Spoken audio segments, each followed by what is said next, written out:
looking at Russia. Now, postponed since December, President Vladimir Putin finally delivered his annual State of the Nation address today, where he focused on Russia's war against Ukraine. No surprise, still blaming the West for provoking the war and escalating it, specifically warning that the United States and its allies seek what he termed limitless power. Putin claimed Russia is not at war with the nation of Ukraine, just waging his special military operation against what he termed the Kiev regime. Now, the key address to his nation, it all comes ahead of the first anniversary of the invasion this Friday, and amidst reports of heavy Russian losses on the battlefield just this last month. Notably, after his surprise arrival in Kiev yesterday, President Biden is also set to deliver a speech in Poland today, where he's expected to paint the war as an ongoing struggle between democracy and autocracy. But here's more from President Putin today. The current Ukrainian regime is not serving the national interests, but the interests of the third parties. The West is using Ukraine as a battering ram against Russia and its military base. I'm not going to focus on the West's attempts to change the course of the war or their plans to increase supplies of weapons. You all know that. But one thing has to be clear to everyone. The more long-range missiles are being shipped to Ukraine, the further we'll have to push this threat off our borders. Мы будем вынуждены отодвигать угрозу от наших границ. Это естественно.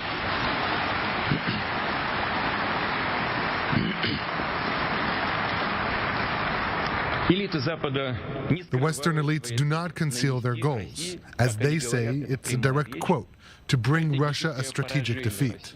What does it mean? What is it for us? It means to end us, once and for all. It means they plan to turn a local conflict into a global confrontation.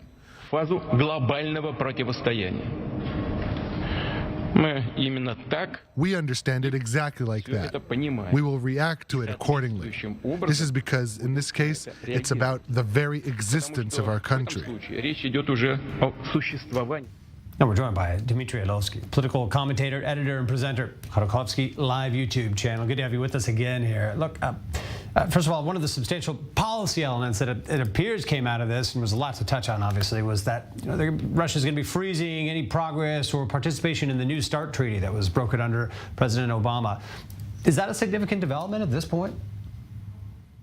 Well, I guess this is the only important thing that President Putin said in this address, and this may not be something that which circumstances we will see in the nearest future, but for the moment, I guess it is pretty important because, as he said, that from his point of view, the U.S. is currently developing a new sort of weapon, a new type of weapon, and this is why Russia wants to put on pause, put on standby Russia's participation in this agreement.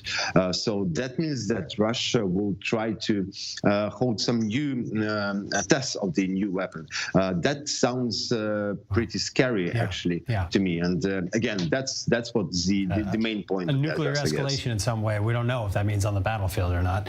Look, one of the prominent elements of Putin's narrative here was it's not us, it's them. That the West started it. We're trying to finish what they started. Look, Russia's changed in the last year. So many people have fled abroad. You yourself, I mean, it appears it's probably a different country in some way. Are the people left in Russia at this point? What do we know? Are they buying the narrative? Are they taking in what their president's serving them?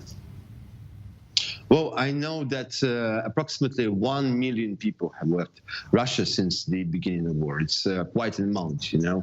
And I'm personally now in Armenia, and I've been walking around the city. I've been in a cafe, and I've met many Russians. I've been speaking to some of them, and they were not focused actually on this address. They were not following it. It looks like people who have left Russia, they now don't think about themselves as people who live in this country, whose president is Vladimir Putin, and who should follow his words and his address. Look, he went on to claim also that Russia, I think he put a quote, can't lose on the battlefield. That's why they, the West, are waging an information war against us, against our youth, close quote, he put it here. Let's listen to one of the sound bites from President Putin.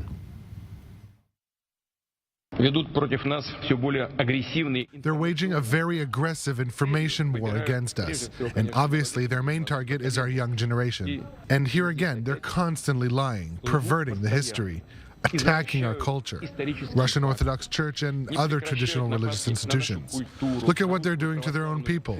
They're destroying families, national and cultural identity.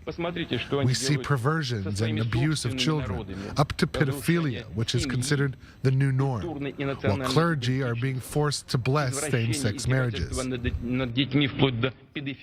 Yeah, appearing to still, go after LGBTQ rights, and appears working to undermine any foreign reports that may still be trickling into the country. Is he successful in this? What's it look like? Well, you see this not pretty young and quite pathetic man has nothing to pass to youngsters, to young generation. What I've been afraid of is actually that he would start a new special operation against YouTube, against Telegram, against some social networks. But we see that he didn't even do it. He's afraid of it. And he has nothing to tell to young people. So this is kind of strange. And basically, he's very confused about yesterday's Biden visit to Kyiv, because that was very tough. But that was the news from the beginning world, the beginning letter. And did we see Putin in, I don't know, in Donetsk, in Lugansk? Did we see him maybe in some nearby border regions, such as Belgrade? I'm not sure we've seen him leave the bunker in the Kremlin, right? I don't think we've seen him in any notable public place, except maybe around Christmas. But that was very much close to his bunker, it looked like here.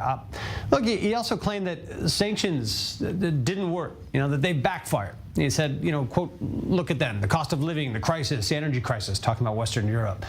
On this point, he may be right, accurate. I mean, from what it looks like, the squeeze hasn't been so bad. Russia's been able to mitigate a lot of the, economic measures put against them there. Looking at, where you are in Western Europe, places like that, how is the energy shortage being addressed? How has life been affected, in other parts of the continent? Well, the funny thing that General Frost didn't work for Putin's army this year. The winter was very mild in Europe, and the prices for heating and for electricity were actually quite normal, quite average in comparison to previous year. But we also see that the Western sanctions imposed against Putin's regime didn't work either. And that means that economical war is not that important as both sides thought. So basically, I think we should keep an eye on what's going on in Ukraine, in the real front, on the real border. So this is the thing. But economical sanctions, I don't think, and the experts with which I've been speaking to, they are almost sure that it won't take any big impact on Russian economy in the nearest future, because it still fuels from war, and war is a good fuel for every economy. History proves that. Look, I think tomorrow there's set to be another sort of big gathering in support of President Putin in Moscow, if I'm not mistaken there. Is there still a looming specter of a fuller or bigger mobilization, or escalating this to be a war? What's still to come?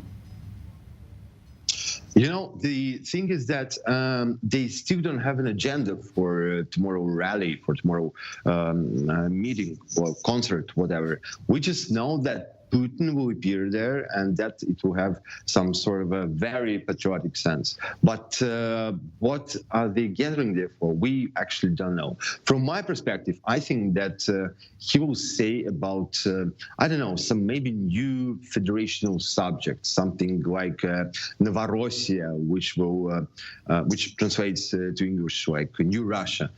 This is like historical term describing some regions of the southern Russia and eastern Ukraine. So maybe the territories that are now occupied by Putin's army will become a new region called that historical, like fancy term, Novorossiya.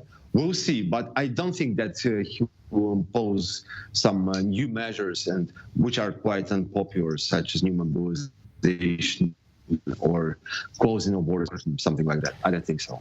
Well, Dmitrii Elovskii, appreciate your perspectives, your insight, your continued work out there to inform all of us. So thanks for being with us on the program today. We'll stay tuned.